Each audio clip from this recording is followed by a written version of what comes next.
Casa Cason. Profumi e sapori in una fetta di Veneto.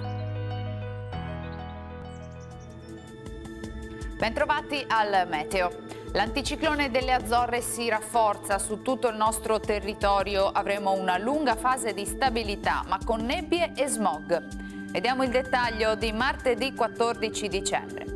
Sul Veneto ampio soleggiamento con cielo sereno o al massimo poco nuvoloso, non sono attese piogge degne di nota.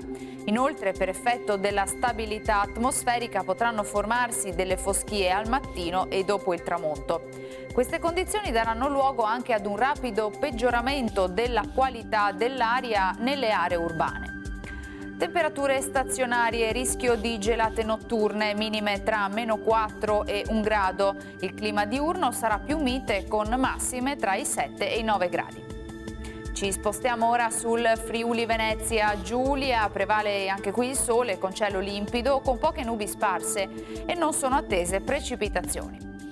Temperature minime tra 6 e 0 gradi, massime sui 7-12 gradi. Infine diamo uno sguardo alla situazione del Trentino Alto Adige, dove avremo bel tempo ovunque. Sarà soleggiato con qualche addensamento, ma insomma nulla di particolare da segnalare. Temperature minime intorno a -1 grado, massime sui 10-11 gradi.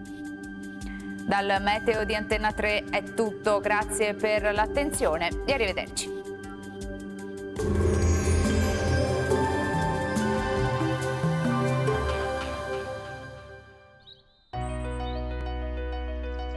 Casa Cason. L'arte di fare i salumi viene da molte fette fa.